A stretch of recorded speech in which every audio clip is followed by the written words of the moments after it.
अस्सलामुअलैकुम। मेरा नाम है रईस काजी और वेलकम करता हूं मैं आपको अपने इस प्लेटफॉर्म पे। अच्छा, लास्ट वीडियो में मैंने आपको AWS के बारे में बताया, वो किस तरह काम करता है, डेवऑप्स का क्या रोल होता है और वो क्यों ज़रूरी होता है। तो आज बात करने वाले हैं AWS की एक सर्विस के बारे में जो है IAM सर्विस। नॉर्मली होता क्या है, जब भी आप AWS पे अकाउंट क्रिएट करते हैं तो आप एज अ रूट यूज़र ही उसको यूज़ करते हैं, ठीक है। रूट यूज़र आप इसी तरह समझ लें कि जब भी AWS का आप अकाउंट क्रिएट करते हैं तो आपका रूट यूज़र ऑटोमेटिकली जनरेट हो जाता है। अब इसमें क्या मसला क्या आता है? मसला ये आता है कि अगर आपने रूट यूज़र से जब आप लॉगिन होते हैं तो आपके पास हर एक सर्विस ओपन होती है, जौन सी सर्विस चाहें आप यूज़ करें। अब मसला ये आता है कि अगर आपके साथ कोई टीम मेंबर है या कोई और आपके साथ ऐड हो गया है और आप उसको यूज़र आईडी और पासवर्ड शेयर कर देते हैं तो उसको क्या लगे कि वो जो सी मर्ज़ी सर्विस यूज़ करे, जितना मर्ज़ी बिल बने, उसने कौन सा बिल पे करना है, वो तो आपको पे करना पड़ेगा। इस वजह से यहाँ पे AWS ने एक सर्विस आपको दिया जो होती है IAM, identity access management. Identity access management क्या होता है? ठीक है, IAM क्या होता है?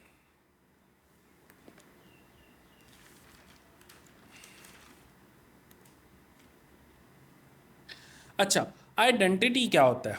आइडेंटिटी होता है कि अगर कोई आपके पास आ रहा है तो देखा जाता है कि कौन आ रहा है, आइडेंटिफाई किया जाता है, ठीक है। एक्सेस का मतलब है देखा जाता है कि उसके पास किस लेवल की परमिशन है, ठीक है। वो लॉगिन होने के बाद क्या कर सकता है, ठीक है, उसके पास किस तरह के राइट्स हैं। और मैनेज किया जाता है how are permission controlled and monitor, ठीक है। वो देखा जाता है किसको मैनेज कर सकता है, क्या क्या चीज़ें करेगा, और वो सारा चेक एंड बैलेंस रखता है। IAM ये सर्विस होती है और इसका बहुत ज़्यादा आपके काम में AWS में बहुत ज़्यादा इसका इस्तेमाल होता है और बहुत ज़्यादा इम्पॉर्टेंट है। इसको समझना, इसको अंडरस्टैंड करना बहुत ही ज़रूरी है। अब क्या यहाँ पे सबसे ज़्यादा बेस्ट प्रैक्टिस होती है कि आपके पास यूज़र आईडी पासवर्ड के साथ MFA होना ज़रूरी है, मल्टी फैक्टर ऑथेंटिकेशन। जब भी आप रूट यूज़र से लॉगिन होंगे तो आप मल्टी फैक्टर ऑथेंटिकेशन को हमेशा के लिए ऑन कर लें, अदरवाइज़ आपका जो पासवर्ड होता है वो कंप्रोमाइज़ हो सकता है। नंबर 2, आपने अपने रूट यूज़र को कभी भी कोई भी की नहीं देनी। क्यों? फॉर एग्जांपल एक्सेस की या टोकन या कुछ भी SSH की जो कीज़ होती है, कोई भी आपने रूट यूज़र को नहीं देनी। जिस तरह कि अब मैं यहाँ पे प्रैक्टिस करवा रहा होता हूँ तो मैं अगर आपके साथ अपनी की जब यूज़ करता हूँ तो आप में से भी कोई यूज़ कर सकता है। अगर किसी के हाथ मेरी ये की लग गई और उसके पास रूट यूज़र के राइट्स हुए तो वो तो जो चाहे मेरे अकाउंट के साथ कर सकता है और एट दी एंड बिल मुझे ही पे करना पड़ेगा। इस वजह से आपने अपने रूट यूज़र को कभी भी कोई भी की नहीं देनी, प्राइवेट पब्लिक कोई भी तरह की आपने उसको नहीं देनी, एक्सेस की कोई भी नहीं होनी चाहिए। और रूट यूज़र से जब भी आप यूज़र लॉगिन आईडी पासवर्ड लगाएं आपने मल्टी फैक्टर ऑथेंटिकेशन को ज़रूर उसके साथ अनेबल करना है। ये रिकमेंडेशन है AWS की तरफ से और आपको ये फॉलो करनी चाहिए। अब की IAM कंपोनेंट्स, इसके कौन से कंपोनेंट्स होते हैं, IAM में कौन कौन सी सर्विसेज होती हैं? नंबर 1, आइडेंटिटी प्रोवाइडर्स, ठीक है।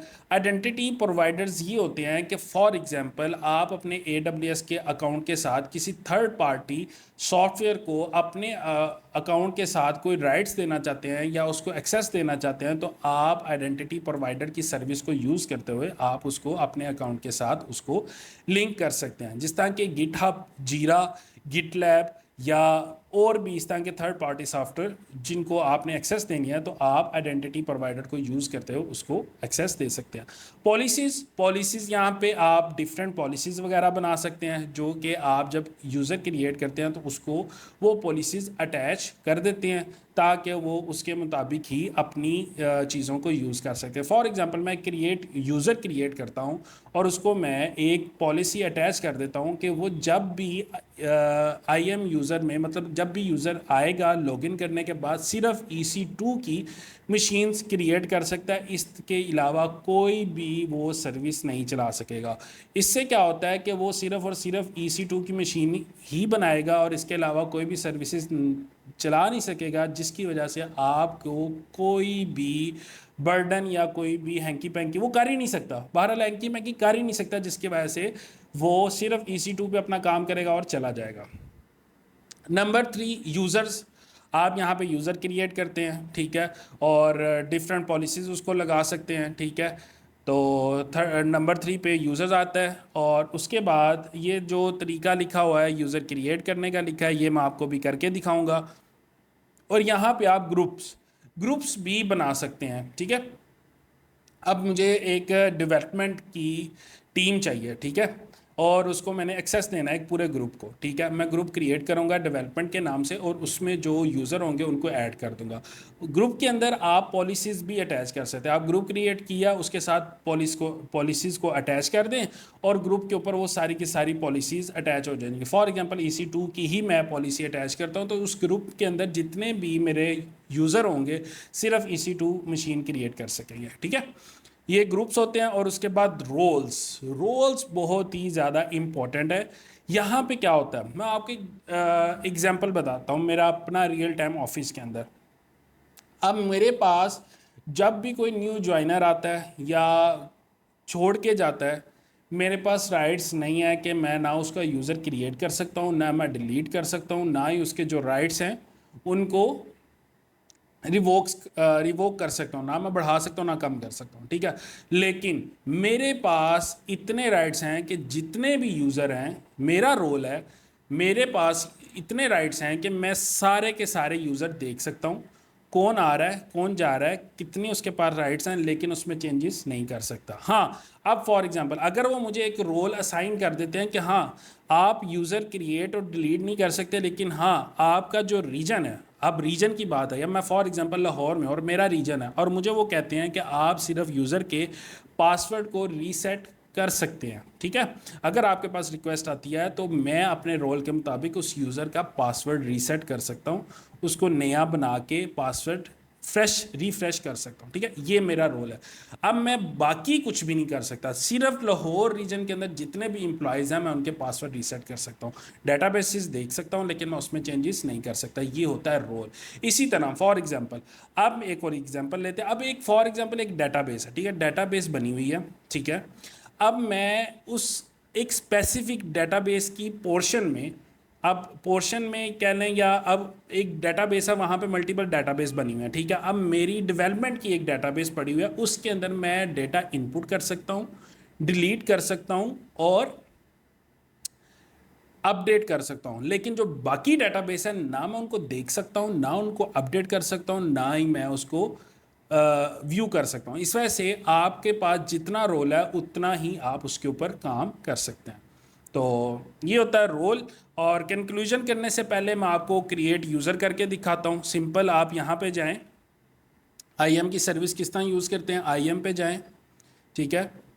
IAM की सर्विस मिल गई। ये देखें सिक्योरिटी रिकमेंडेशंस जो मैं आपको बता रहा था, रूट यूज़र हैज़ MFA होना चाहिए, रूट यूज़र के पास नो एक्टिव एक्सेस की होनी चाहिए, और मेरे दोनों ग्रीन है, इसका मतलब है मेरा बिल्कुल ठीक है। आइडेंटिटी प्रोवाइडर्स वही थर्ड पार्टी को अगर आपने एक्सेस देनी है। पॉलिसीज़, यहाँ पे आप अपनी पॉलिसीज़ डिफाइन कर सकते हैं। रोल्स, यहाँ पे आप यूज़र को एक रोल्स असाइन कर सकते हैं, यहाँ पे यूज़र क्रिएट कर सकते हैं और यहाँ पे आप यूज़र का ग्रुप बना सकते हैं। अब मैंने यूज़र क्रिएट करना है, क्रिएट यूज़र पे जाऊँगा, यहाँ पे मैं देता हूँ डेवऑप्स के नाम से एक यूज़र क्रिएट कर रहा हूँ, उसको मैं कह रहा हूँ कि public provide use access to the, हाँ कंसोल का मैं उसको एक्सेस दे रहा हूँ और मैं IAM यूज़र ही क्रिएट कर रहा हूँ। ऑटो जनरेट पासवर्ड नहीं करना चाहता, उसको मैं कस्टम पासवर्ड दे रहा हूँ। कस्टम पासवर्ड मैं दे रहा हूँ test@1234 और ये शो पासवर्ड test@1234, और उसको मैं ये राइट्स दे रहा हूँ कि जब वो यूज़र ID से लॉगिन होगा वो अपना पासवर्ड चेंज कर सकता है। एक ये मैंने उसको परमिशन दे दी।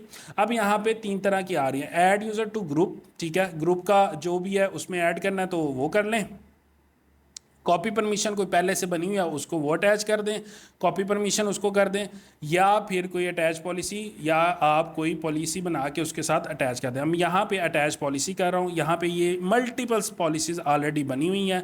मैं यहाँ पे AWS या EC2 लिख के मैं उसको करता हूँ फुल एक्सेस। ये दे Amazon EC2 फुल एक्सेस दे रहा हूँ कि यहाँ पे आए EC2 क्रिएट करे और नेक्स्ट करूँगा तो यहाँ से मुझे बता देगा कि आपने इस यूज़र को कौन कौन सी परमिशन दिया। मैंने एक उसको परमिशन दी है कि वो EC2 की मशीन बना ले, जो सी मर्ज़ी बनाए, ठीक है। आई एम यूज़र चेंज, और वो अपना पासवर्ड जब फर्स्ट टाइम लॉगिन करेगा पासवर्ड चेंज कर सकता है। क्रिएट यूज़र करूँगा, क्रिएट यूज़र करने के बाद उसने मुझे ये कंसोल दे दिया है, उसका यूज़र नेम दे दिया और ये उसका उसने पासवर्ड बता दिया। और यहाँ पे वो मुझे कह रहा है कि आप उसके ईमेल, अगर मैं इसके ऊपर क्लिक करूँगा तो वो मुझे ईमेल बना के दे देगा जिसके अंदर मैं इसके क्रेडेंशियल उसको फॉरवर्ड कर दूँगा, ठीक है। सिंपल। अगर फॉर एग्जांपल आप इसको चेक भी करना चाहते हैं तो इसका कंसोल कॉपी करें, यहाँ पे जाएं, एंटर, और एंटर करने के बाद यहाँ पे आपने आई एम यूज़र देना है, डेवऑप्स, ठीक है।